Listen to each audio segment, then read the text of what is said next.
Quelle bénédiction. Prions. Père qui es aux cieux, merci sincèrement pour cette opportunité que tu nous offres. Merci pour aujourd'hui. Nous prions pour que vous nous guidiez et que vous nous apportiez une grande aide en cette période difficile. Nous t'aimons, nous vous remercions. Maintenant, je veux que tout le monde lève les mains bien haut et demande maintenant avec ferveur l'esprit de sagesse et de révélation dans la parole du Seigneur. Amen.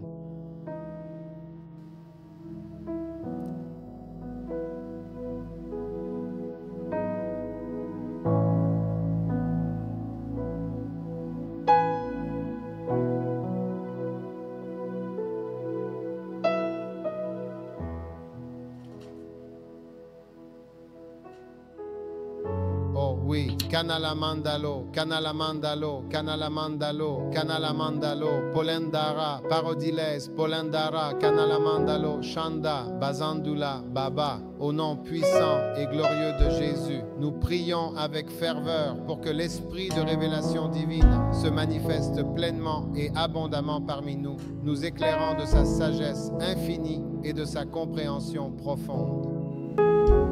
Nous recevons l'esprit de révélation. Merci Seigneur, au nom puissant de Jésus.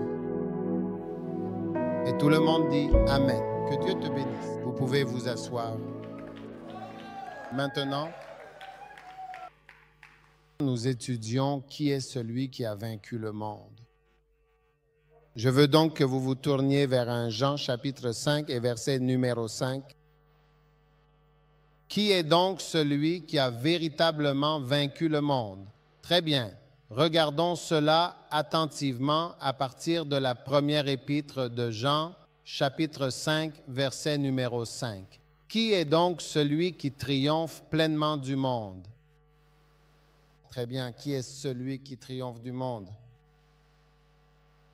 Wow. Qui est celui qui a vaincu le monde? Mais celui qui croit que Jésus est le Fils de Dieu. C'est lui, en effet, qui est venu avec de l'eau et du sang, Jésus-Christ, et non pas avec de l'eau seulement, mais bien avec de l'eau et du sang. C'est l'Esprit qui rend un témoignage clair et précis, car l'Esprit est la vérité absolue. Amen. C'est une vérité fondamentale. Il y en a 3 qui rendent un témoignage dans le ciel. Le Père, le Seigneur et le Saint-Esprit, et ces 3 sont un. Et il y en a 3 qui rendent témoignage sur la terre, l'Esprit, l'eau et le sang. Amen. Maintenant, comme nous l'avons attentivement étudié, le monde est un vaste et complexe endroit dans lequel nous nous trouvons. C'est un système global et interconnecté. Et c'est aussi comme un groupe de personnes. Et c'est aussi une étape cruciale où vous avez pleinement l'opportunité de vivre votre propre vie, de l'apprécier pleinement. D'accord ? Et vous devez absolument être un vainqueur, un véritable triomphateur dans ce monde complexe et exigeant dans lequel vous vivez actuellement. Tu dois bien faire. Tu dois bien faire. Parce que ce n'est pas un petit endroit où venir. C'est un endroit sauvage. D'accord? La semaine dernière, nous avons examiné 3 points. Peux-tu les élever? La semaine dernière. Nous avions 3 secrets pour vivre. C'est ce que nous avons fait la semaine dernière. Association sans contamination. Et puis en deuxième lieu, il s'agit de vivre pleinement ici, dans le moment présent, et de chercher activement des opportunités là-bas. Et numéro 3, il est crucial de crucifier le monde pour nous-mêmes. D'accord? Donc, il s'agit d'une association pure et sans aucune forme de contamination. Amen. Et puis, pendant que vous vivez pleinement ici, vous cherchez activement et continuellement là-bas. C'est donc de là que vient cette chanson. J'ai un autre monde en vue, J'ai un autre monde en vue. Mon Sauveur est parti me préparer une place. J'ai effectivement un autre monde en vue. Mon Sauveur est parti me préparer une place. J'ai un autre monde en vue. C'est la chanson. Oui. J'ai un autre monde en vue, J'ai un autre monde en vue. J'ai un autre monde en vue. Je vis ici et j'ai un autre monde en vue. Vraiment. Vivre ici, chercher là-bas, qui est la vie. Oui. Et ce n'est qu'une question de temps avant que nous ne quittions ce monde. Et soudain être transportés dans l'autre monde, ce monde meilleur que nous recherchons ardemment alors que nous continuons de vivre dans ce monde terrestre terrible. Amen. Et ce n'est qu'une question de temps. Amen. Et vous devez donc absolument devenir un expert pour rester ici. Un expert, c'est pourquoi le tout premier point, encore une fois, nous devons bien comprendre, il est question d'une association sans aucune contamination. En d'autres termes, rester ici, dans cet endroit, sans être affecté par la façon dont le monde extérieur est, n'est-ce pas? C'est une question importante à considérer. Le monde est fort dans sa pression. Vous savez, nous sommes en réalité plus affectés par le monde que nous le pensons. Vous savez, parfois, vous ne savez même pas que vous êtes affecté. Parfois, lorsque vous rencontrez des personnes avec un autre accent, vous voyez que c'est comme si vous vouliez prendre un accent. Quand la personne qui parle « Bonjour, donnez-moi de la clarté ici et un peu de puissance pour que je n'ai pas à crier. » N'est-ce pas? Quand la personne dit bonjour, alors vous dites « Oui, s'il vous plaît, bonjour, quelque chose. » C'est comme si votre accent arrivait.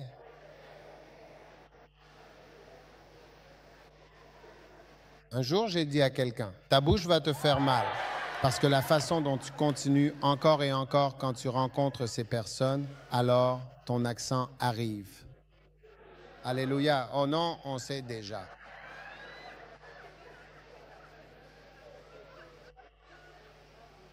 Alors j'ai dit, regarde, ta bouche va bientôt te faire mal. D'accord? Donc c'est vraiment très, très important.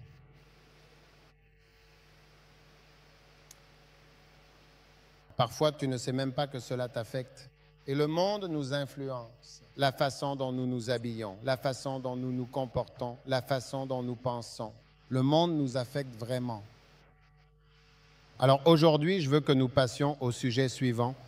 Vivez avec justice dans ce monde. Vivez avec justice dans ce monde. Amen. Tournez-vous vers Tite, chapitre 2, versets 11 et 12. Tite 2. Numéro 1, lisons-le.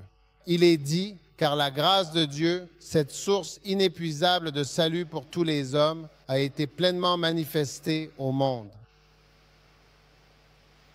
nous enseignant à renoncer à toute impiété et à toutes les convoitises mondaines et à vivre dans le siècle présent avec sagesse, avec justice et avec piété en toutes circonstances et en tout temps.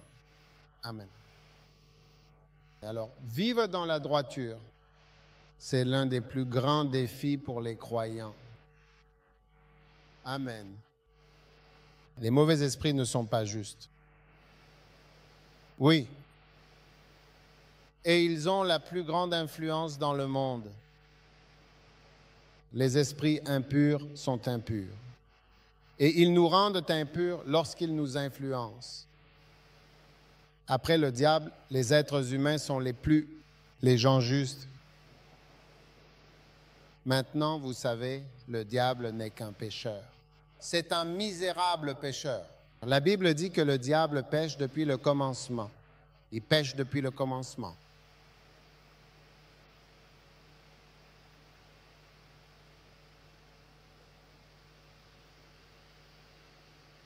Celui qui commet le péché est du diable, en effet. Car le diable pêche depuis le commencement. Le diable est un pécheur.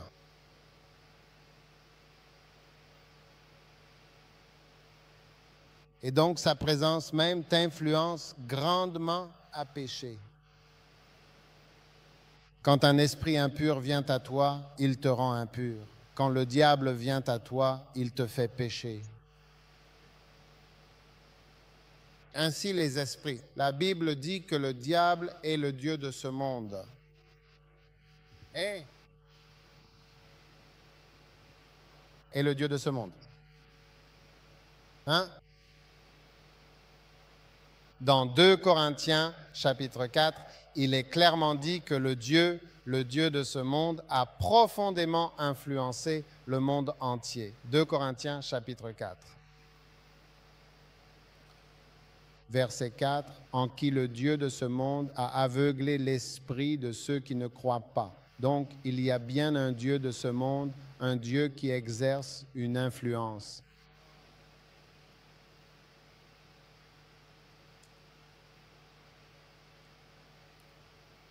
Il y a une chanson que nous chantions.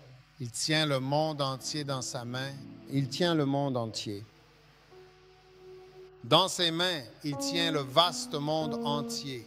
Dans ses mains, il tient le monde entier. Dans ses mains, vous voyez, ce n'est pas tout à fait vrai. S'il tient vraiment ce monde entier dans ses mains, alors je me demande s'il fait vraiment du bon travail. Parce qu'il y a des tensions dans chaque pays. Sérieusement. Et il se passe des choses graves partout. Avez-vous une autre chair? Je pourrais descendre si je voulais descendre. Oui. Maintenant, vivre justement. Premièrement, comment donc vivre justement? Premièrement, vous devez vivre sobrement dans ce monde. Numéro 2, vous devez vivre dans la justice. Le deuxième point. Autrement dit, la justice doit être votre objectif. Point numéro 3, vous devez vivre d'une manière pieuse et juste dans ce monde. Amen. Numéro 4. Vous devez être si juste que votre justice condamnera le monde. Tu condamnes le monde par ta justice. Je vais l'expliquer. Numéro 5, avez-vous tous les points? Vous ne devez pas suivre la convoitise de la chair. Et numéro 6, vous devez vous garder exempt de toute souillure du monde, sans tache. Pas de tache. Je descends vers toi. Amen. Or, le diable est un pécheur. Alors, avez-vous obtenu les 6 points? Écrivez-les. Ou alors, vous attendiez que le gars de l'écran le fasse pour simplement faire une capture d'écran. Sérieux. Vous êtes plus que des IA. L'IA rend tout le monde paresseux. Ce que vous mettez 6 heures à faire, l'IA le fera en 1 seconde. L'IA l'a fait.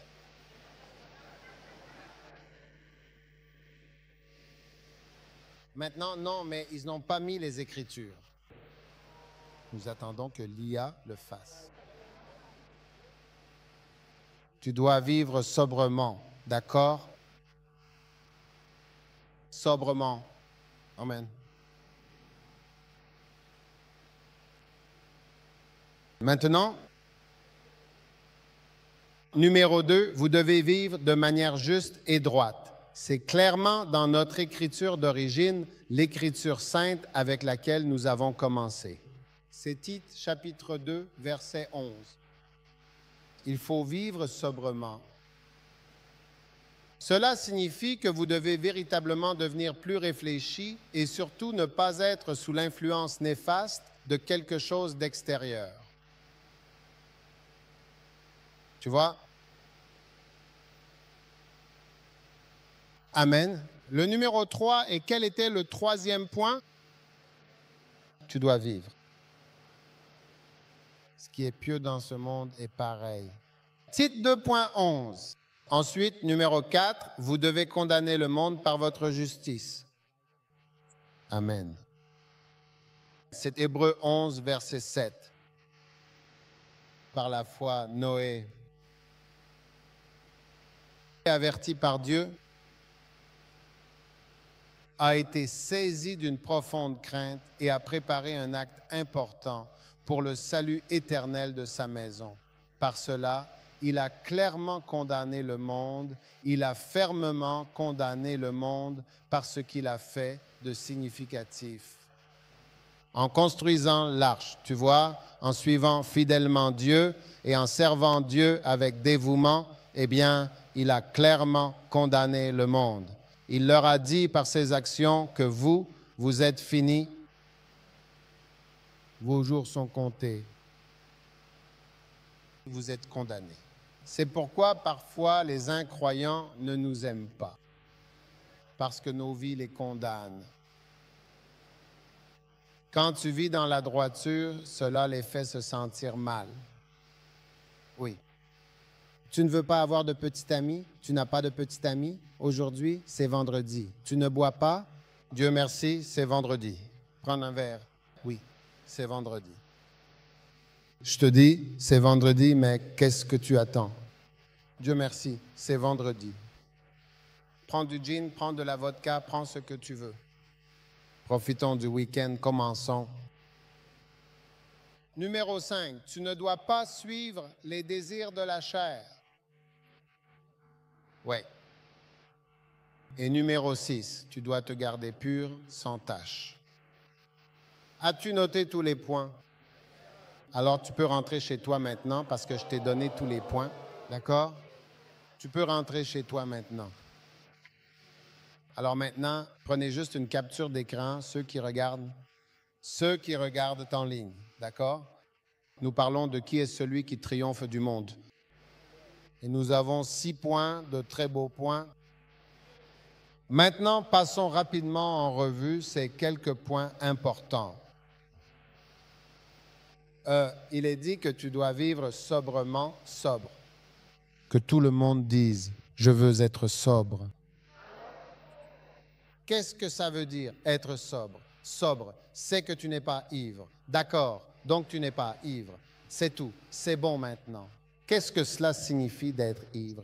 Être ivre, c'est lorsque l'alcool affecte profondément et de manière significative ton esprit et tes facultés. Par exemple, si tu demandes à quelqu'un, beaucoup de gens dans le monde se sentent parfois timides à propos de ce qu'ils vont faire ou de ce qu'ils font. Parfois, ils se sentent timides, parfois, ils se sentent mal. Tu comprends? Mais l'alcool te fait perdre tes inhibitions. Donc, alors que tu aurais été naturellement calme et plutôt timide quand tu as de l'alcool et qu'il circule pleinement dans tes veines, tu comprends parfaitement la situation. Tu t'occupes alors d'un tout autre homme, n'est-ce pas? Je ne sais pas pourquoi, tu sais, parfois j'aurais dû vérifier quelque chose avant d'en parler, mais l'alcool est une drogue vraiment fantastique. Oui, c'est une drogue fantastique. Donc, ça peut vraiment te rendre vraiment heureux. Tu vois? Ça peut te rendre heureux. Emmène-moi plus haut. Plus haut, je veux aller plus haut. Donc, tu peux comprendre pourquoi les gens boivent. Parce que ça leur donne envie d'aimer quelqu'un, ils veulent avoir des relations sexuelles, mais ils se sentent timides.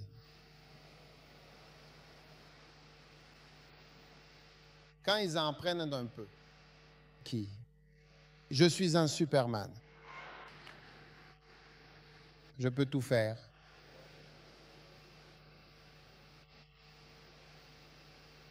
Ceux d'entre vous qui boivent, est-ce que je dis bien la vérité? Est-ce que ce que je dis n'est pas vraiment vrai? Ceux qui buvaient, Alors, qu'est-ce que ça veut dire?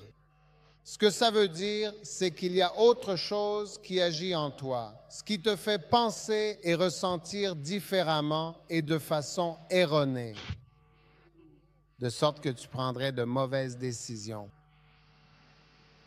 Tu sais, quand je passais mon examen de conduite, le moniteur d'auto-école, le moniteur, certains d'entre vous n'ont même pas passé l'examen de conduite. Vous avez juste eu le permis, Père, pardonne-leur. Ils ne savent pas ce qu'ils font.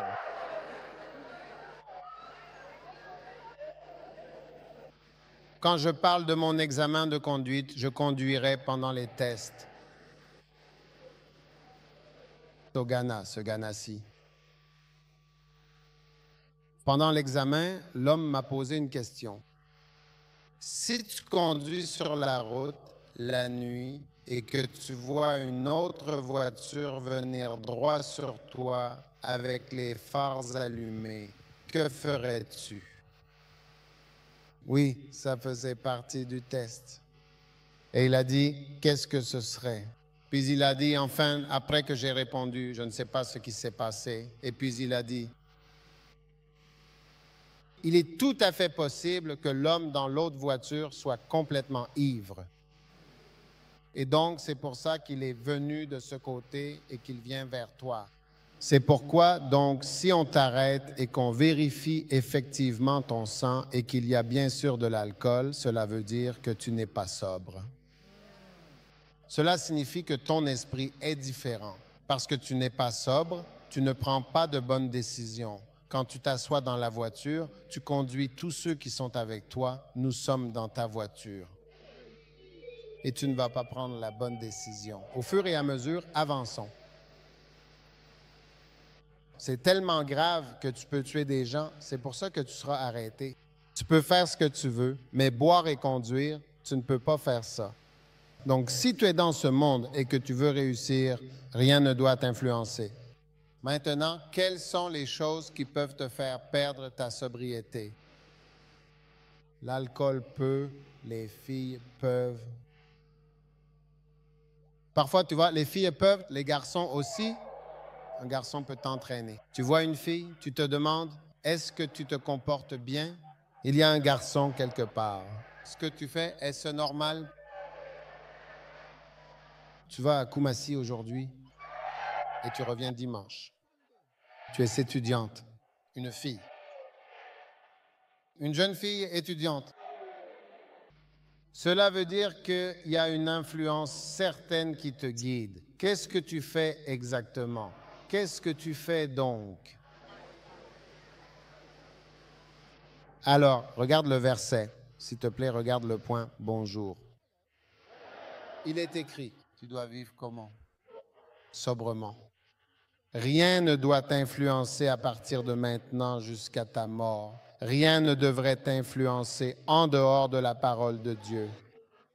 Que ce soit un garçon ou une fille, ou l'alcool, ou l'argent, ou la drogue, ou même un pays, certains d'entre vous veulent vraiment aller dans un pays en particulier.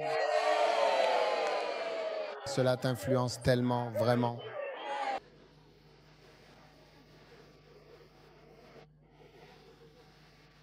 Un jour, quelqu'un quittait la ville de Londres. Il a dit à Londres, « Quelle honte pour Londres! » Honte à Londres. Certains d'entre vous, un pays peut gâcher toute votre vie. Vous faites tout pour y être. Comme si vous ne réfléchissiez même pas quelque chose vous influence. Je veux aller en Amérique.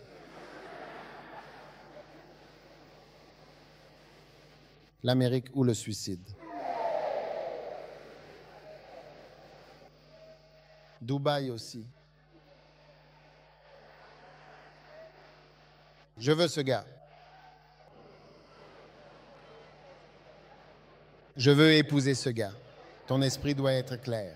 Demande à ton voisin, est-ce que ton esprit est clair? Je ne sais pas si ton esprit est clair.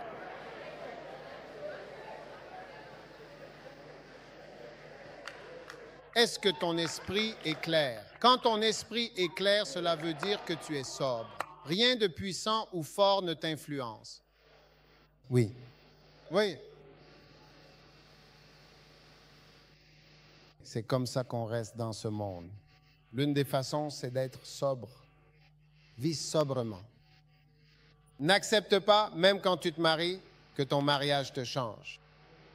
Comme certaines personnes, tu sais, une fois, l'évêque Idahosa a dit à un pasteur, « Tu fais du bon travail, effectivement. Attendons que tu te maries. Attendons. Si vous continuez à bien vous porter après votre mariage, alors vous êtes oint. » C'est ce qu'il a dit. Si vous continuez à bien vous porter après votre mariage, alors vous êtes oint. C'est ce qu'il lui a dit. Parce que le mariage peut avoir un impact. Parfois, les gens sont mariés et on se demande s'ils vont bien.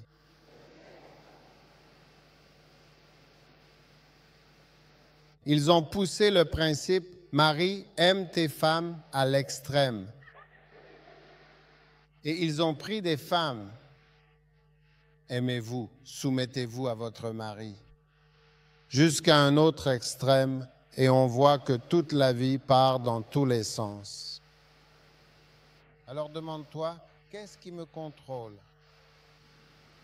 Qui me contrôle, vraiment? Tu dois être fort et dire avec une conviction inébranlable, je ne laisserai absolument personne ni rien influencer ma propre façon de penser. Je vais conduire ma propre voiture dans ce monde avec détermination. Comment puis-je boire et conduire? Non, il y a un symptôme vraiment particulier quand tu bois qui te rend tellement, tellement heureux. Tu vois qu'après t'être réveillé, tu ne te souviens plus de ce que tu as fait. Oui, tu ne te souviens plus de ce que tu as fait. Il y a un nom médical pour ça. J'ai oublié ce nom, mais si je le retrouve, je te le donnerai. Donc, une personne peut boire, une personne très calme. Puis tu arrives à la fête, tu diriges toute la fête. Tu montes même sur la table, tu parles aux gens, tu mets la musique, tu contrôles la danse, tout. Tu enlèves une partie de ses vêtements ou ceux de quelqu'un d'autre, tu fais tout. Tu bois, tu ris, tu cries avec la musique, toute la fête. Quand il se réveille, quand il dort, et tu te réveilles et tu lui demandes, hier à la fête, il ne se souvient de rien de ce qu'il a fait. Combien d'entre vous veulent faire des choses dont ils ne se souviennent pas avoir fait?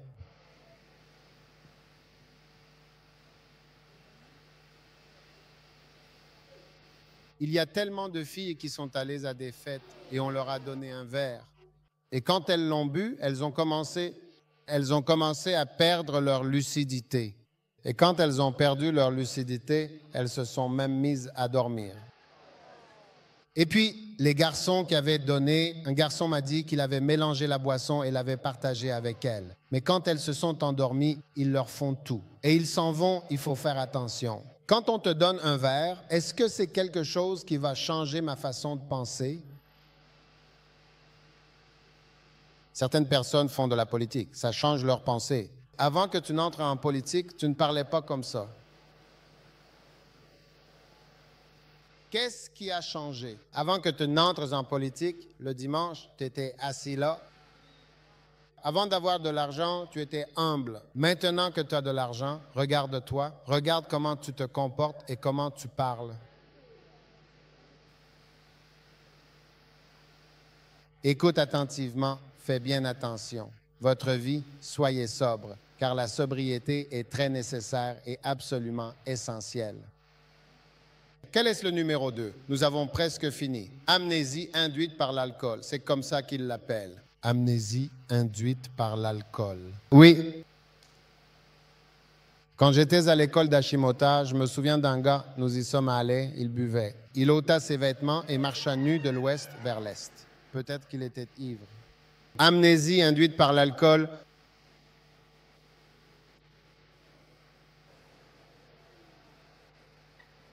Amen. Maintenant, numéro 2, vous devez vivre de manière juste et équitable. Avec droiture. Donc la justice consiste à faire ce qui est juste. Vous devez avoir peur du péché, ainsi qu'il faut vivre dans ce monde, parce que le diable est toujours assis sur votre épaule, essayant de vous dominer. Certaines de vos pensées viennent directement du diable. direct. Je vous exhorte, fais-le. Fais ça.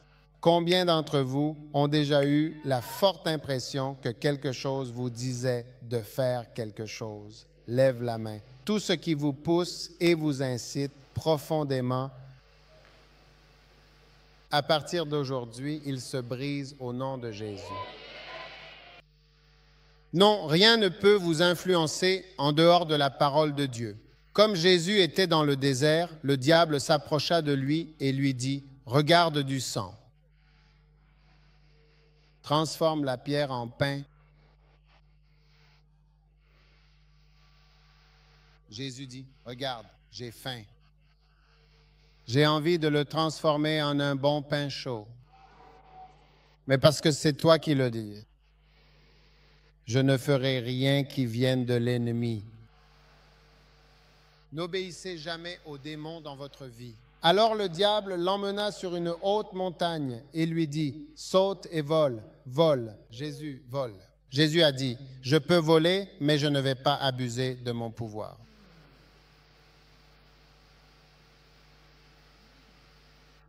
Vous me dites d'abuser des pouvoirs que j'ai. J'ai des pouvoirs. Je ne vais pas en abuser. Le pouvoir de voler. Le pouvoir d'influencer les gens, le pouvoir de dire aux gens de pécher. Je n'abuserai pas de mon pouvoir. Vous devez avoir peur des pulsions. Alors décidez dès aujourd'hui, je ne vais pas céder à la pression de devenir mauvais. Il y avait une femme, un jour elle a été l'épouse d'un pasteur pendant 20 ans. Combien d'années? 20 bonnes années. Plus longtemps que certains d'entre vous n'ont été chrétiens. 20 bonnes années. Et un jour, elle s'habillait dans sa maison. Elle a pris un bain, je pense qu'elle s'habillait, et pendant qu'elle s'habillait, elle se tenait devant le miroir. Elle a dit, « Wow, je te trouve. » Je crois, je trouve. Cela veut dire que je suis gentil. Wow. Et puis elle disait, je veux dire, j'ai suivi ce pasteur toutes ces années. Regardez comme nous sommes pauvres. Nous n'avons pas grand-chose. J'aurais pu avoir, j'aurais pu être. Je veux dire, ma vie aurait été différente si je n'avais pas suivi toutes ces histoires d'église. C'est une histoire vraie. Et puis elle a dit, Satan, va-t'en. Et elle avait raison. C'était le diable. Et la chose est partie. Un autre jour, elle s'habillait à nouveau. Et la chose est revenue. Combien d'entre vous ont remarqué que certaines mauvaises pensées viennent, puis repartent, puis reviennent encore? Si vous avez vécu cette expérience, levez la main. Ça vient, puis ça s'en va, puis ça revient. Mauvaise pensée. Mauvaise pensée. Ne vous inquiétez pas, car c'est le diable. Tu sais même que c'est le diable.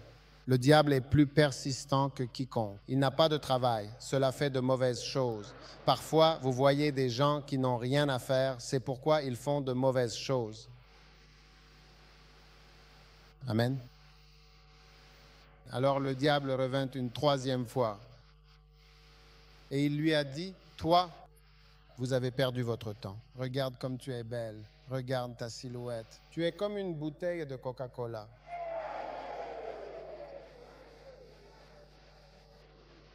Beaux avaux.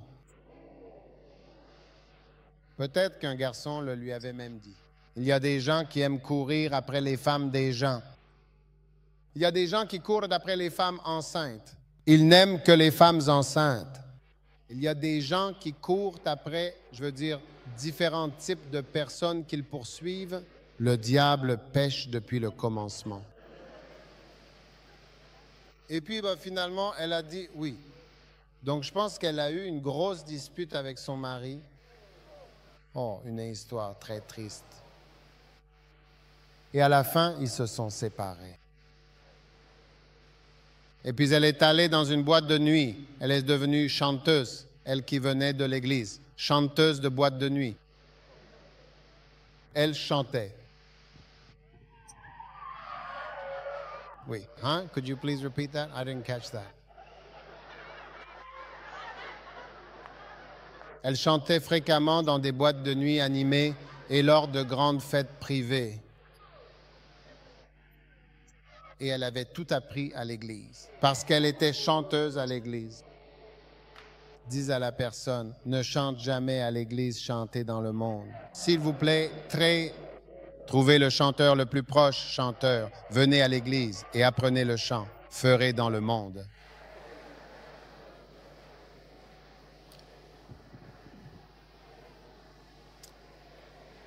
Un jour, un prophète est venu rendre visite au mari. Il est important de noter qu'à ce moment-là, la femme précédente du mari l'avait déjà quitté et il s'était donc remarié avec une nouvelle épouse. Un jour, le prophète est venu à la maison et le soir, ils allaient se coucher. Il a prié. Quand il s'est agenouillé, il a vu Jésus. Et Jésus lui a parlé de l'homme, de ce qui lui était arrivé, parce qu'il ne savait pas. Et il a vu la femme du groupe en vision. Et il l'a vue dans un hôtel. Et les pasteurs, le conseil, sont allés voir la femme pour essayer de lui parler. Quand elle est venue, ils ont frappé à sa porte. Elle a ouvert la porte. Et il a dit dans l'histoire qu'elle portait sa nuisette ouverte. Et elle a dit au pasteur, écoute, ça c'est ton église, hein? Et ce Jésus-Christ et toutes ces choses, qu'ils aillent au diable. Je n'en ai pas besoin aujourd'hui. Je n'en aurai pas besoin demain non plus. Vous pouvez tous aller en enfer. Elle les a chassés. C'est une histoire vraie. Et il l'a vu dans la vision. Et quand il est sorti de la vision, l'homme a confirmé. C'est exactement ce qui s'est passé. Oui. Et le Seigneur lui a dit que cette femme irait en enfer parce qu'elle avait franchi la limite. Vous savez, dans Hébreu, il est dit que si quelqu'un a goûté aux puissances du monde à venir, a goûté à la bonne parole de Dieu.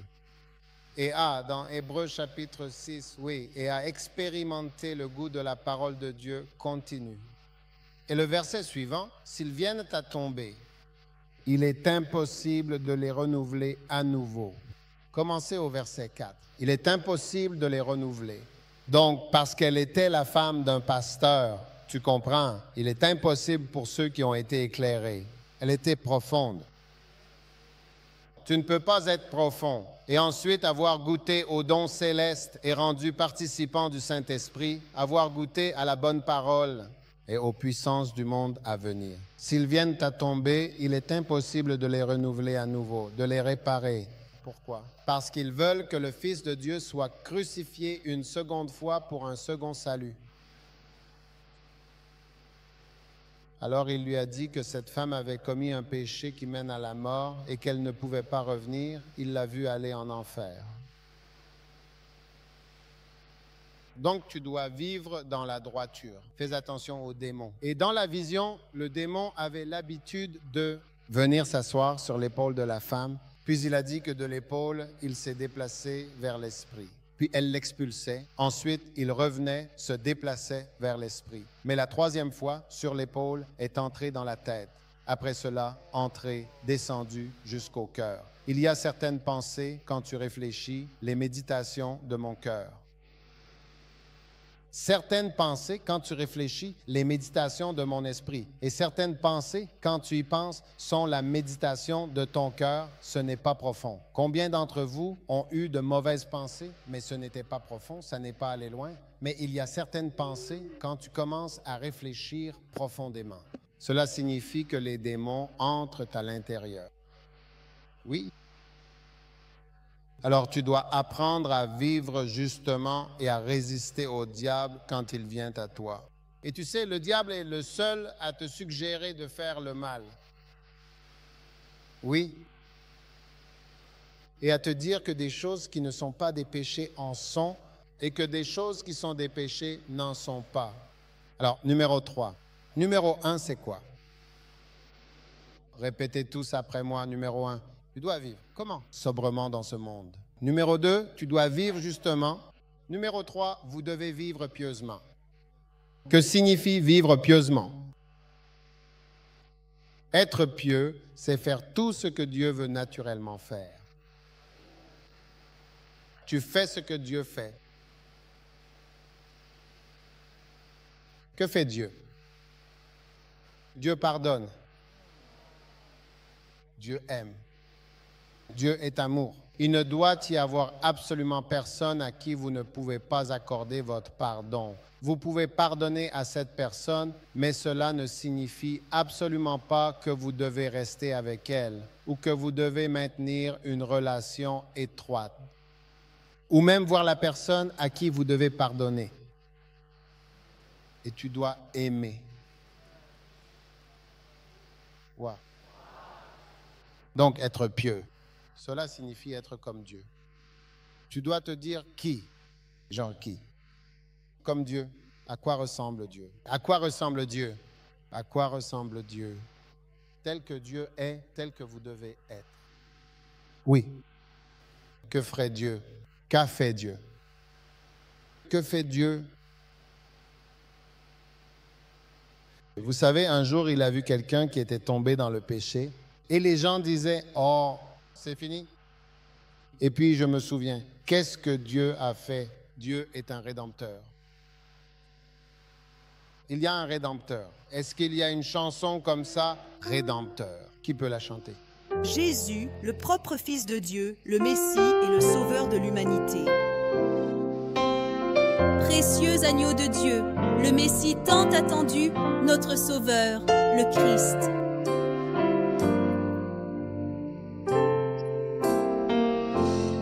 Un peu plus bas, descend et touche suivante, laisse tomber la touche. Il y a un. Le Rédempteur, une figure centrale et essentielle, est présent.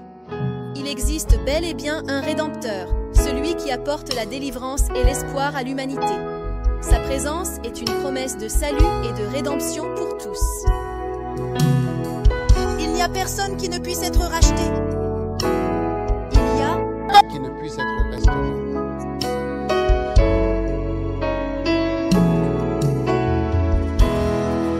Il y a un Rédempteur. Il y a un Rédempteur. Tu peux effacer quelqu'un et dire « tu es fini ». Mais je suis venu te dire qu'il y a un Rédempteur. Oui. Et donc, il n'existe pas de personne qui soit finie, qui soit terminée. Cela n'existe pas. Que fera Dieu? Et que fait Dieu? Dieu rachète. Jésus est le Rédempteur. Il y a un Rédempteur. Il y a un Rédempteur, un Sauveur divin et éternel. Jésus, le propre Fils unique de Dieu, le Verbe incarné, est l'agneau précieux et immaculé de Dieu qui a été sacrifié pour le salut de l'humanité.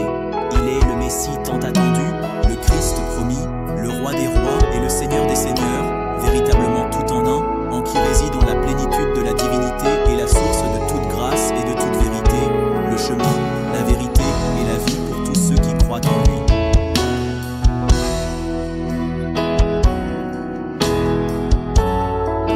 Il y a un Rédempteur, le Christ, notre Sauveur. Un Sauveur. C'est un restaurateur, c'est un Sauveur, c'est un mystère. Dieu peut racheter, Dieu peut sauver, Dieu peut revenir, Dieu peut changer les choses. Il y a un Rédempteur. Vivre dans la droiture, vivre pieusement. Oh, merci, merci.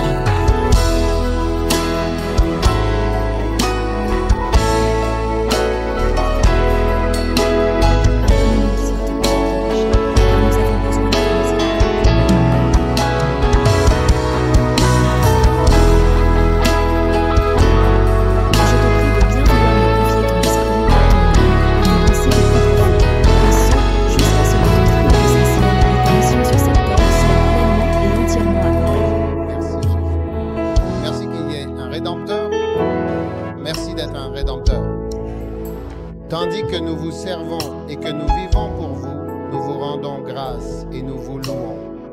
Au nom de Jésus. Amen. Quel Dieu nous servons. Amen. Êtes-vous heureux qu'il y ait un Rédempteur? Il y a un Sauveur. Tous les films que nous regardons lorsque The Blue Man arrive, Nous sommes tellement heureux, vous savez, que c'est l'homme qui peut sortir de sous terre, qui peut s'évader de n'importe quelle prison, nager à travers toutes les eaux. Il peut voler au-dessus des avions. Il peut sauter d'un avion, je veux dire, et à la fin, il ne mourra jamais. Wow! Avec un ensemble de compétences. Oh oui, il y a bel et bien un Rédempteur. Dans ce film, Taken, vous devriez le regarder. C'est une sorte de Rédempteur. Quelqu'un a kidnappé sa fille. Il a dit, écoute, il a parlé à l'homme au téléphone. Il a dit, écoute, j'ai un ensemble de compétences, certaines choses que j'ai apprises, je sais comment faire. Je vais les utiliser contre toi. Je te conseille de libérer ma fille. Sinon, j'utiliserai toutes mes compétences. L'homme ne l'a pas écouté. Alors, tout le film, il utilise ses compétences pour retrouver le Rédempteur. Il a racheté sa fille. Et puis, il l'a récupérée dans un bateau. Elle était avec un homme riche qui l'avait achetée vierge. Il va le faire. Il est allé au bateau. Il a nagé dans l'eau. Il est monté sur le bateau. Et il a tué tout le monde et a pris sa fille. Jésus est sauvage. Oh, il vient pour te sauver. Très sauvagement. Peu importe à quel point c'est sauvage et loin, il est un Rédempteur. Quelle bénédiction. Amen. Maintenant, point suivant. Numéro 4. Vous devez condamner le monde par ta justice. Regardons ce passage étonnant des Écritures. Hébreux 11, verset 7. Par la foi, Noé fut effectivement averti par Dieu concernant les choses qu'on ne voyait pas encore. Bien.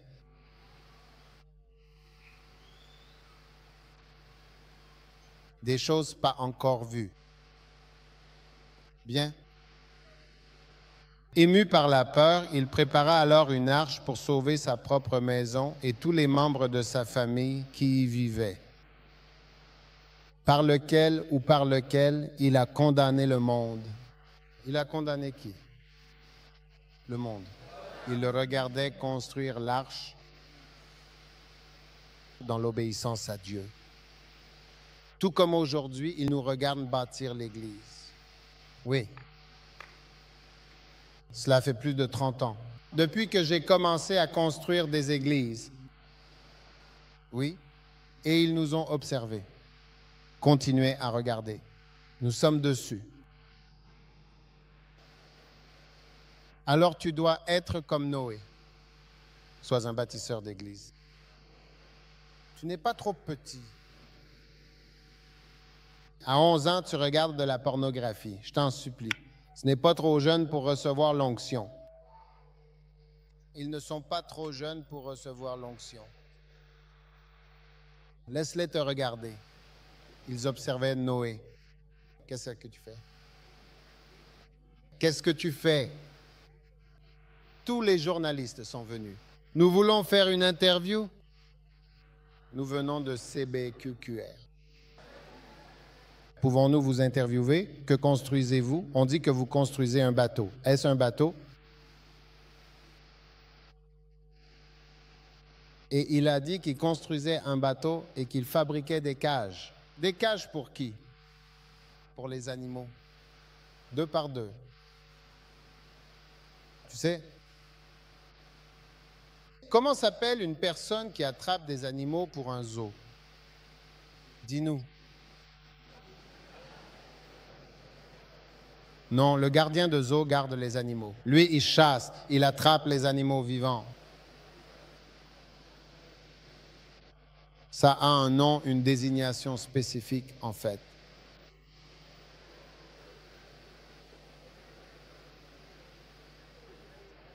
Il ne te le dit pas? D'accord.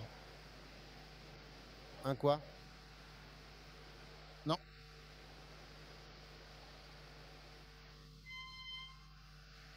Un quoi? Un collectionneur d'animaux.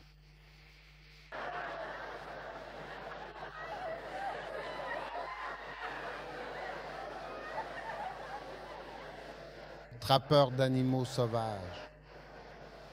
Hein? Ravisseur. Quoi? Quoi? Animal quoi? Agent de contrôle. D'accord. Il se moquait de cet homme.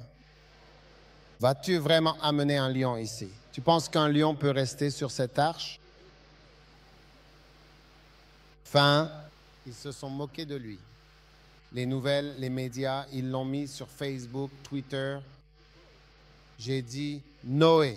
Et vous savez, la Bible dit que 7 jours avant qu'il ne pleuve, Noé a dit, nous allons entrer.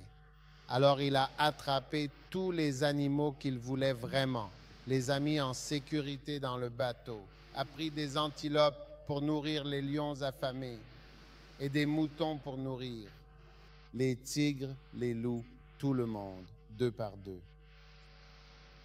Sérieusement, ce n'est pas juste construire un bateau, c'est extrême. Préserver la création que Dieu avait créée. Dieu voulait qu'il préserve la création. Il voulait éliminer les mauvaises personnes du système. Je veux dire, son travail était vraiment extrême. Et c'est comme ça, quand nous travaillons dans l'Église, en envoyant des gens en mission. Tu vois des gens critiquer. Pourquoi envoyer des personnes dans des régions si reculées du monde? Comment l'Église se répand-elle? Comment sommes-nous aux extrémités du monde? J'ai déjà été dans un endroit où il y avait peu d'églises, très peu de missionnaires. Alors Noé construisait et les gens se moquaient de lui. Et ils riaient de lui.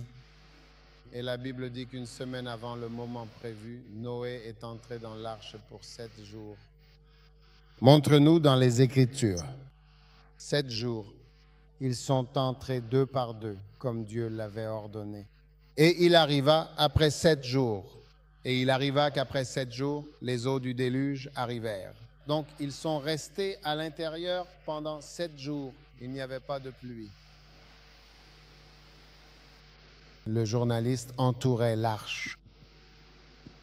Alors, monsieur, Noé, ils ont ce long microphone qu'ils tendent attentivement vers vous.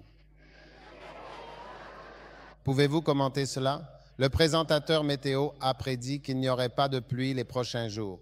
La saison des pluies arrive plus tard. Noé a dit, écoutez, je crois en Dieu. Dieu m'a parlé. Je dois construire une arche. Et je vous ai prêché. La Bible appelle Noé un prédicateur. Personne ne s'en souciait. Personne ne le croyait. Seuls les membres de sa famille ont cru en son message. Alors ne vous inquiétez pas si les gens ne se convertissent pas.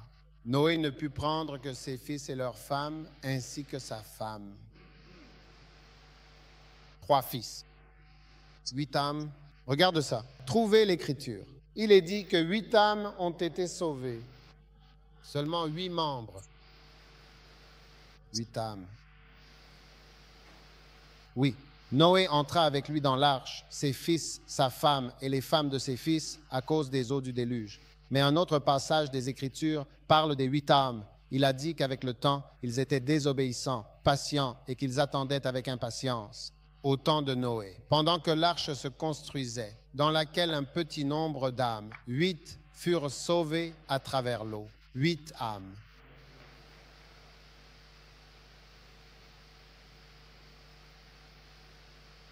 Écoutez, ceux qui veulent, je veux une grande église, 8 âmes. Si vous êtes un leader Bacenta et que vous êtes capable d'avoir 8 âmes, vous êtes un champion. Maintenant, je veux dire quelque chose. Tous les missionnaires que j'ai envoyés, tous ceux qui sont allés et qui sont revenus, je ne les ai jamais retrouvés, sauf peut-être autour d'une oie rôtie. Mais je n'ai jamais vu quelqu'un qui ait véritablement échoué. Le simple fait d'y aller n'est pas une mince affaire. Tu ne sais même pas où tu es. C'est une très belle chose d'être missionnaire. Et beaucoup d'entre vous deviendront missionnaires un jour. Amen. 8 âmes. 8 âmes. À partir de maintenant, nous allons faire le travail de l'Église et gagner 8 âmes sur lesquelles les gens trouveront désormais quelque chose à nous critiquer. Vous qui êtes simplement assis dans l'Église et qui ne faites pas grand-chose, il faut être comme Noé, où l'on gagne 8 âmes, y compris soi-même. Tu es une des âmes. Tu dois le faire. Tu dois le faire. Ne faites pas de diapositive. Les 8 âmes comprenaient Noé. Tu es une âme. Mieux vaut s'assurer d'aller au paradis. Combien veulent aller au paradis? Charlie, nous allons au paradis au nom de Jésus. Vous qui êtes là-haut, allez-vous aller au paradis? Laisse-moi entendre ton cri le plus fort. Amen. 8 âmes. Faites de vous un homme occupé à travailler pour le Seigneur, pour gagner 8 âmes. En faisant cela, le monde le regardera. Il ne leur a rien dit. Il se sentait mal. Vous voyez, bien souvent, les gens se sentent mal à cause de votre vie juste. Es-tu toujours vierge? Si vous continuez dans cette virginité, vous verrez que, je veux dire, la porte sera définitivement fermée. Regardez ces conseils.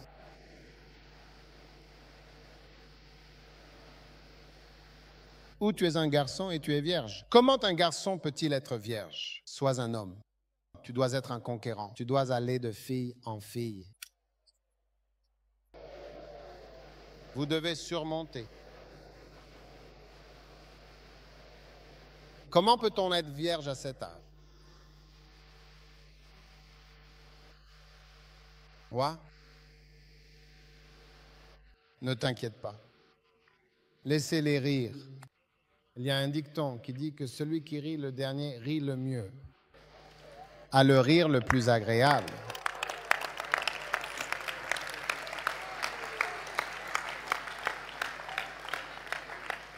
Donc Noé est une personne importante. Et Noé a fait que tout le monde se sente mal rien qu'en sauvant ses 8 âmes. Maintenant, après 7 jours, l'eau a commencé à monter. Et puis la pluie est arrivée. Et je vous le dis, vous voyez, des eaux tumultueuses ne sont pas de petites eaux. Priez pour que le bateau dans lequel vous montez ne soit pas pris dans une tempête. Priez à ce sujet. Le bateau a commencé à monter. L'avez-vous déjà vu?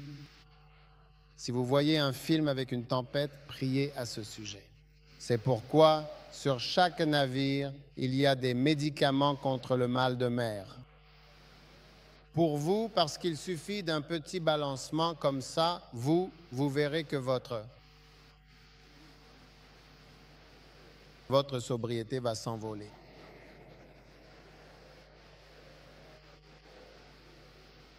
Oh oui, combien d'entre vous prévoient de faire une croisière un jour?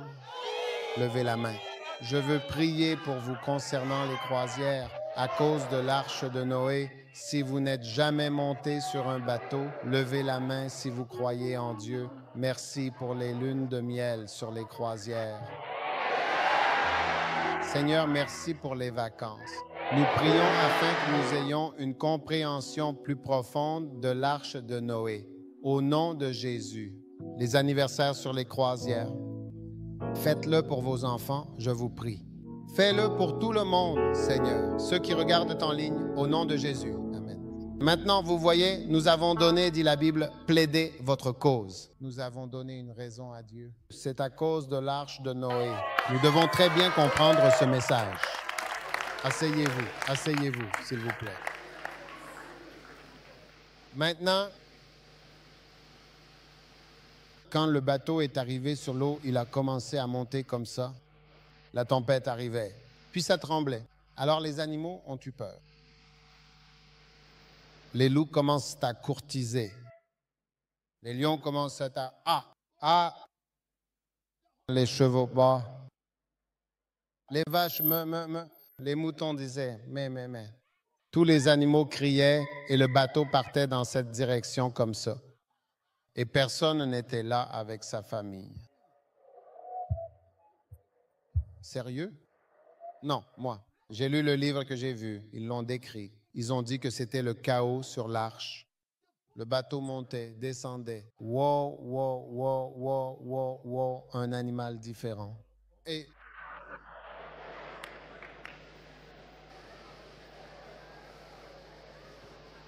Noé était dans sa vie. Qu'avez-vous exactement fait?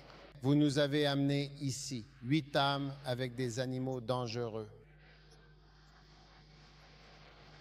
Hurlements, ma, et certains essayaient de sortir. Ils sont restés coincés dans la chose.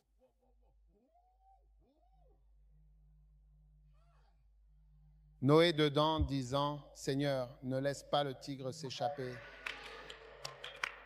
Ne laisse pas ce lion s'échapper. Et parfois, il pouvait monter comme ça, descendre, remonter, puis retomber.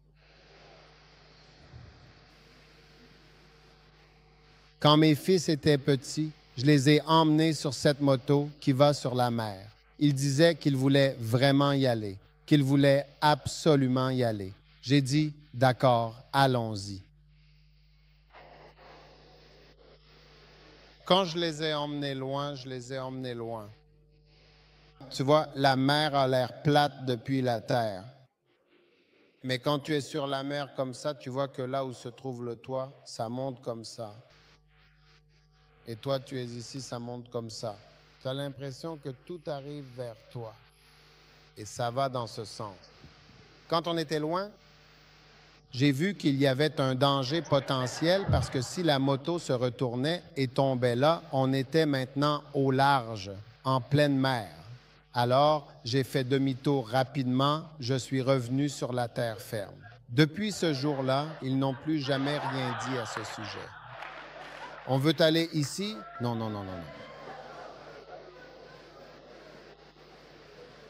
Alors, je n'ose même pas imaginer l'arche de Noé. Ça aurait été terrible. Tu es intéressé par un peu d'excitation? Regarde, c'est très ennuyeux. Beaucoup de choses séculières sont ennuyeuses. Aller ici 3 fois par semaine. S'asseoir ici, venir, aller, venir. 9 à 17 heures. Rick John dit que servir Dieu est l'une des plus grandes aventures, une vraie excitation. Tu vois, tu as un nouveau travail, quelque chose que tu n'as jamais fait auparavant. Construire une arche, attraper des animaux, les nourrir. Maintenant, supposons qu'ils mettent bas. Tu sais, un jour, quelqu'un organisait des fiançailles. Ils ont dit amener des moutons. Avant, quand ils les ont attrapés, ils ont tous mis bas. Ils étaient avec leurs petits. Ils étaient censés être un groupe. Maintenant, ils étaient nombreux. Qu'est-ce que tu fais avec eux? Je suis sûr que certains mettaient bas. Des chameaux. Certains tombaient malades. Tu deviens aussi vétérinaire. Des chèvres qui toussent.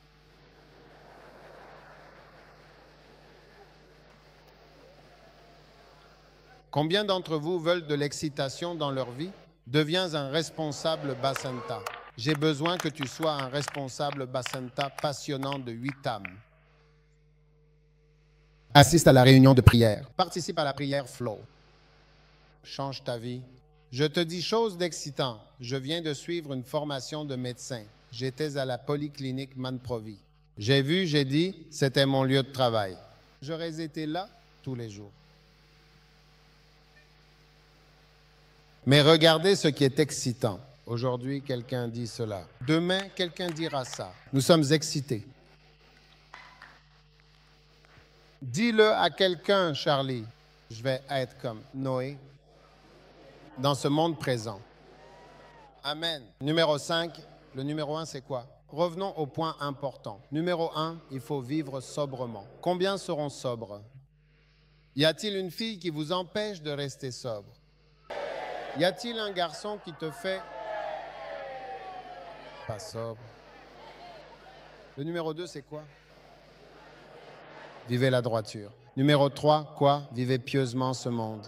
Le numéro 4, condamne le monde par ta justice. Numéro 5, vous ne devez pas suivre le dernier de la chair. Wow, maintenant 1 Jean 2, 16. Oui, c'est exact.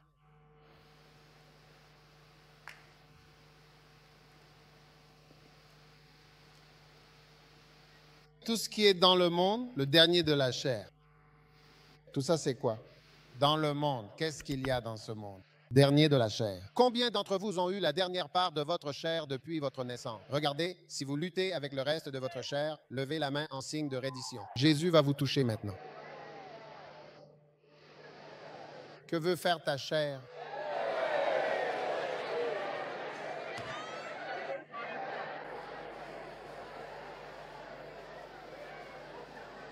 Écrivons 7 choses que votre chair désire faire. Numéro 1, que veut votre chair? Dormir. Numéro 2, manger. Ta chair veut manger. Numéro 3, sexe. Ta chair veut du sexe. Numéro 4,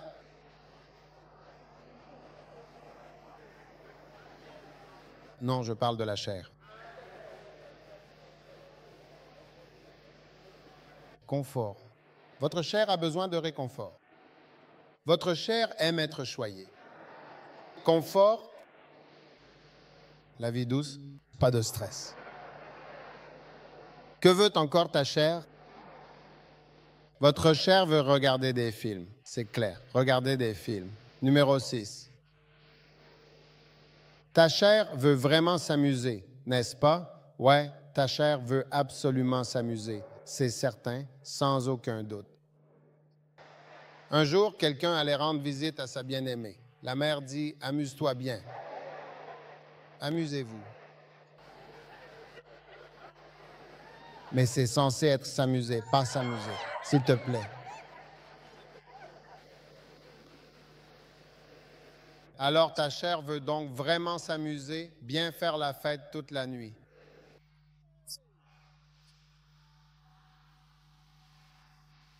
Que se passe-t-il lors des fêtes? C'est à ce moment-là que vous perdez votre sobriété. Vous perdez le contrôle de votre vie. Tu te donnes. Et il te faut un peu d'alcool pour te libérer. Faire l'amour au bar.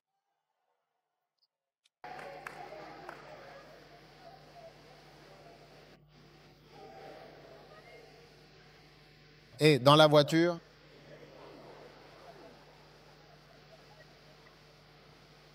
dans la salle de classe. Combien de choses possédez-vous réellement que votre chair désire? Seulement 6? 2 plus pour faire plus? Quelles sont les autres choses que votre chair aime en premier? Lutte. Ne vois-tu donc pas clairement que nous nous battons toujours pour une chose ou pour une autre, n'est-ce pas? Oui, c'est bien cela. Et que veut ta chair? Ta chair a besoin d'argent. Je ne parle pas d'argent. Je parle de la chair. Ta chair veut aussi donner naissance. Les animaux veulent donner naissance. Beaucoup de choses que les filles font, c'est parce qu'elles veulent avoir un enfant. Quand tu les vois avoir des relations sexuelles, elles veulent un enfant. Elles veulent un enfant. Elles veulent un enfant. Elles veulent un homme. La prochaine chose que veut ta chair, c'est un homme ou une femme.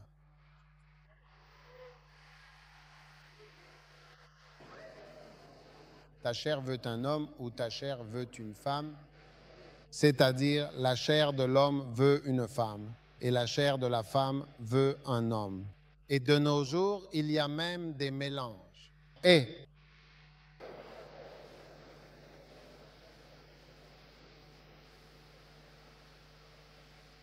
quoi d'autre encore? Ta chair veut vraiment boire de l'alcool. As-tu déjà vu un pays sans alcool? Dis-moi.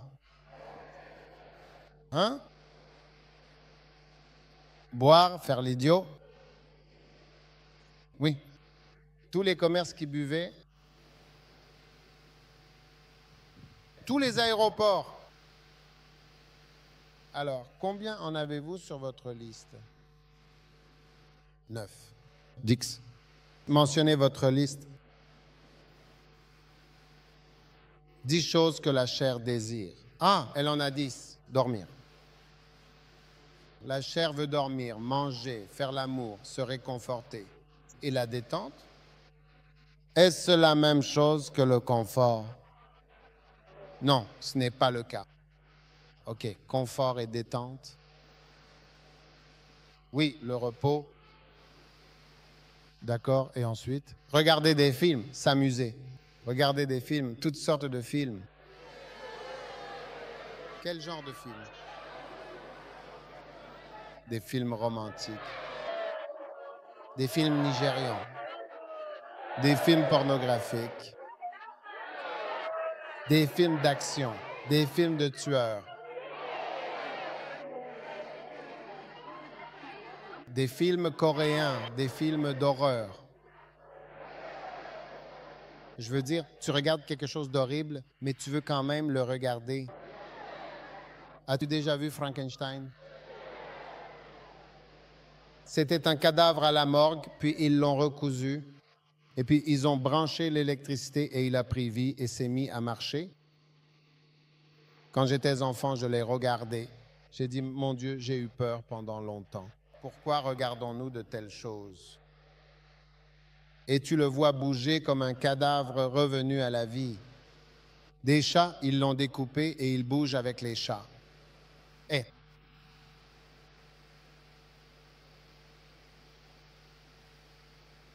Dis à ta chair, retiens-toi, retiens-toi, retiens ta chair, retiens ta chair. Dis, hé chair, à partir d'aujourd'hui, c'est moi qui te contrôle. Oui, ceux d'entre vous qui aiment être filmés,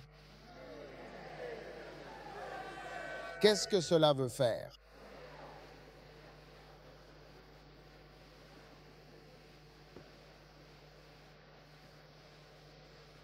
Je te vois, tu me vois.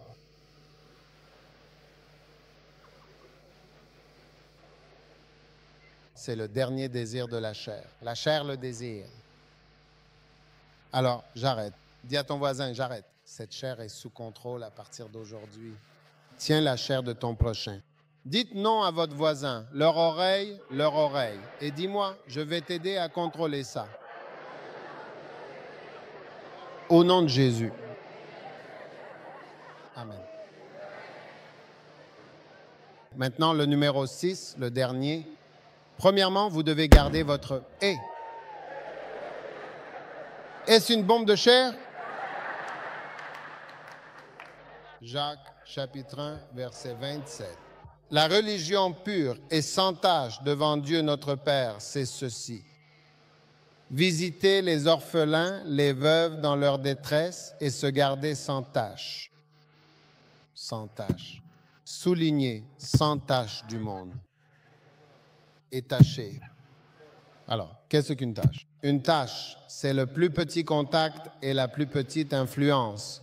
Je ne veux même pas que le monde influence ma façon de m'habiller. Parfois, tu vas acheter une robe, tu n'en trouves pas parce que toutes les robes sont bizarres. La robe est devenue comme un chemisier, un vêtement léger. N'est-ce pas? Désolé, je crois que je parle à la mauvaise... peut-être que je ne connais pas le mot anglais. Est-ce le bon mot? La robe entière. Différents styles. Tu n'arrives même pas à en trouver à acheter. Et quand tu sors, tu ressembles tellement au monde. Tu t'es tellement maquillé le visage. Hein?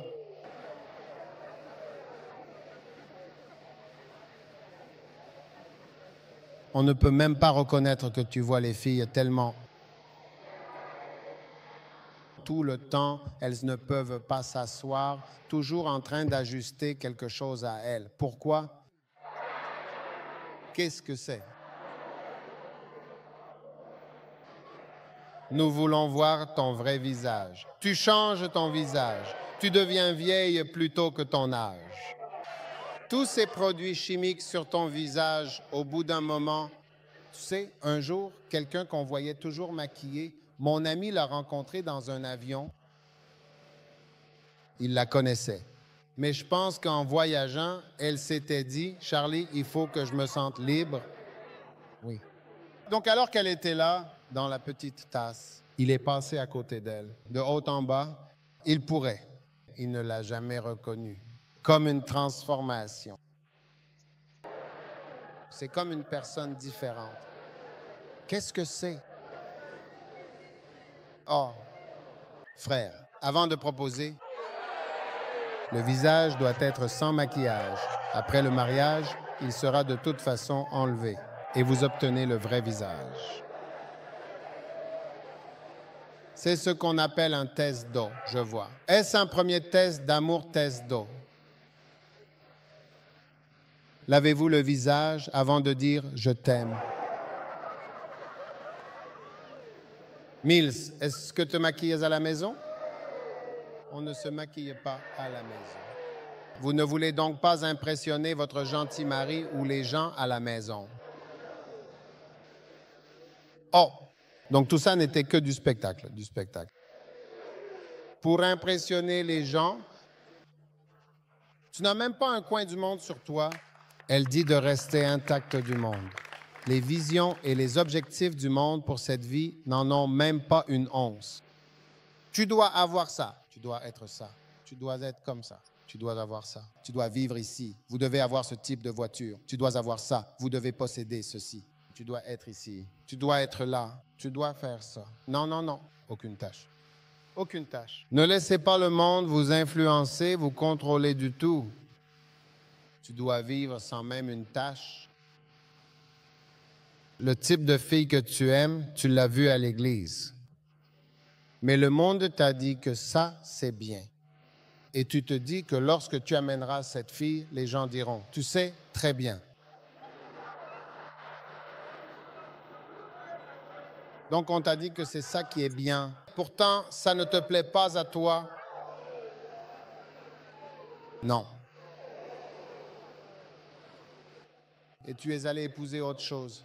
Maintenant, quand tu es à la maison, tu te dis, « Ah, regarde ce que j'ai ramené à la maison. J'ai fait une erreur. »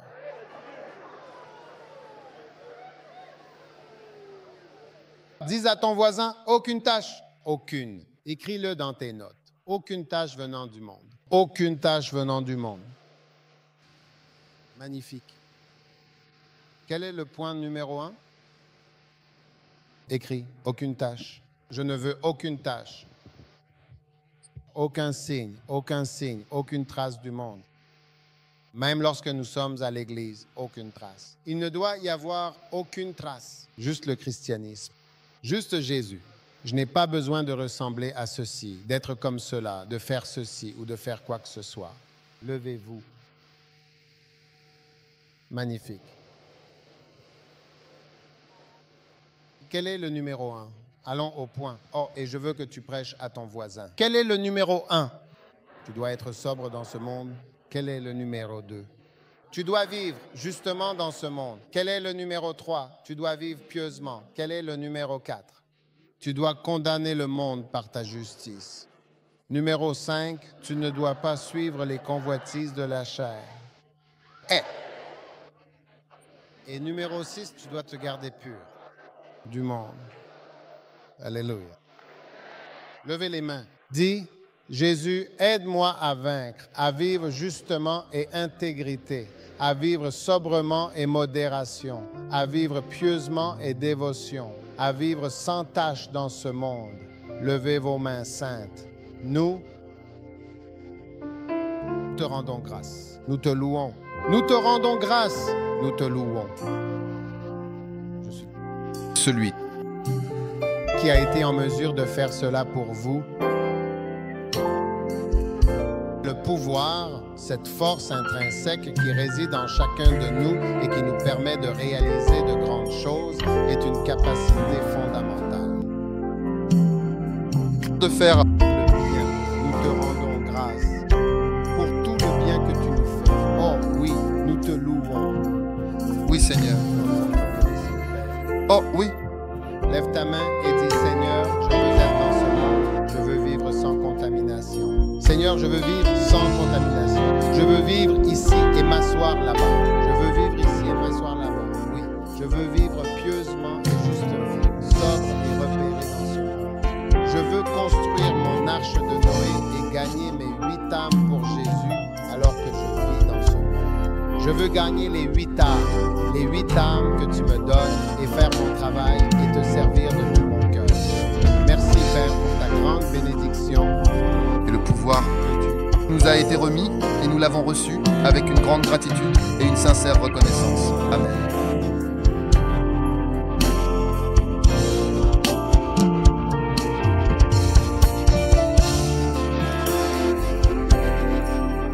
Tu loues effectivement vraiment bien cette propriété, n'est-ce pas? Nous te rendons grâce. Nous donnons. Merci beaucoup. Au nom de Jésus. Maintenant, Dieu a parlé à tout le monde. Combien d'entre vous croient que Dieu vous a parlé aujourd'hui? Je le crois. Père, merci d'avoir parlé à nos cœurs et à la vie de chacun aujourd'hui. Maintenant, si vous êtes ici aujourd'hui, vous voulez donner votre vie à Jésus. Tu veux dire, pasteur, prie avec moi. Je veux donner ma vie à Dieu. Où que tu sois,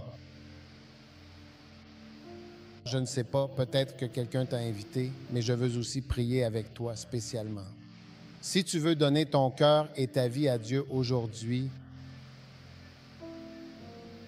tu veux que je prie avec toi pour que Jésus te transforme complètement, alors lève la main comme ceci. Lève la main comme ceci et je vais prier avec toi. Que Dieu te bénisse. Je vois ta main levée là-bas. Peu importe combien de fois tu es déjà venu ici. Si aujourd'hui tu veux donner ton cœur et ta vie à Dieu, maintenant, si tu as levé la main, viens vers moi ici. Avance d'où tu es jusqu'à moi ici devant et je vais prier avec toi. Je suis désolé pour mes péchés. Aie pitié de moi. Fais de moi une nouvelle personne. Dis, oh Jésus, je suis vraiment un grand pécheur. Aie pitié de moi. Lave-moi avec ton sang. Fais de moi une nouvelle personne, une nouvelle création. Merci Jésus de m'avoir sauvé aujourd'hui. Au nom de Jésus, je prie. S'il vous plaît, écrivez mon nom dans le livre de la vie. Au nom de Jésus, je prie. Amen. Que Dieu te bénisse. Maintenant, je veux que tu le fasses. Suivez ceci. Suis-moi. Ceux d'entre vous qui sont venus ici, nous voulons prier avec vous encore. Et quand nous... Écoutez, regarde-moi attentivement. Dieu change votre vie. Amen. C'est pour ça que tu es venu aujourd'hui. Parfois, vous venez à l'église, vous pensez que c'est par accident. Mais il y a des anges qui vous poussent et vous amènent à Dieu. Quel est ton nom? Hein? Paul? Oui. Un ange t'a amené ici. Oui. Tu penses que tu viens juste d'arriver. Que Dieu vous change et change votre vie. C'est donc un très grand jour et très important. Alors nos pasteurs, ils vous attendent pour parler avec vous. Et je veux que tu ailles par là. Et ce sera une grande bénédiction pour vous. Amen. Que Dieu te bénisse. Paul, on se reverra, d'accord?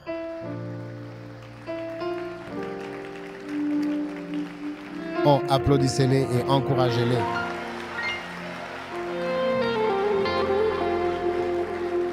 Sortez votre Sainte Seine.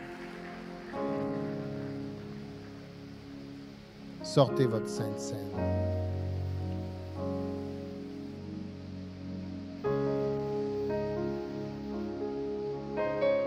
Père, nous te remercions pour ta parole qui nous guérit et nous bénit.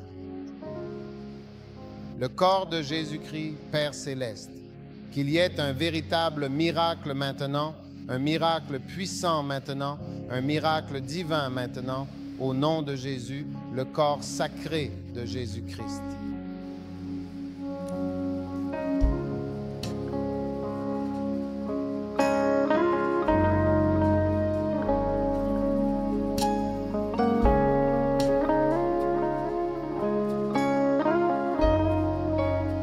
Maintenant, le sang, tout ce qui représente le sang,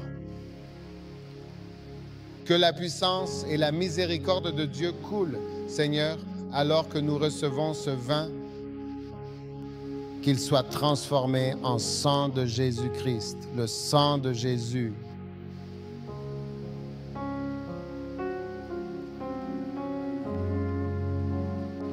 levez les mains. Bénédiction. Que le Seigneur vous bénisse et que le Seigneur vous guérisse.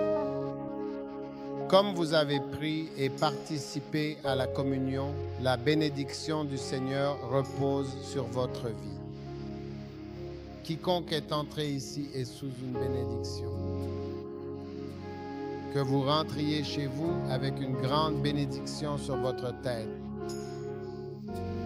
Au nom de Jésus, quiconque représente un traître parmi nous n'a absolument aucune bénédiction. Mais pour tous ceux qui sont venus ici pour recevoir du Seigneur, que le Seigneur lui-même vous ranime, vous bénisse et vous honore. Maintenant, recevez la puissance de vivre dans la droiture, de vivre sobrement, de vivre pieusement, de vivre sans tache dans cette vie. Tout ce qui représente un défi de tentation dans votre vie, à partir d'aujourd'hui, recevez la puissance de le surmonter et de le renverser au nom de Jésus. Faites-moi entendre votre amen le plus fort. Que le Seigneur vous augmente. Que le Seigneur vous fasse avancer cette semaine et non reculer. Faites-moi entendre votre amen. Que le Seigneur vous donne le dessus dans chaque crise. Que le Seigneur vous rassure et vous bénisse au nom de Jésus. Levez la main pour cette bénédiction. Que le Seigneur vous bénisse et vous donne la paix. Recevez la paix. J'ai dit recevez la paix. Que le Seigneur vous bénisse et vous donne la vie. Tout ce qui raccourcit la vie, vous ne le rencontrerez pas cette semaine. Au nom de Jésus, que le Seigneur vous bénisse et vous fasse grâce. Au nom puissant de Jésus, faites-moi entendre votre amen le plus fort. Faites-moi entendre votre amen le plus fort. Que Dieu vous bénisse. Vous pouvez vous asseoir.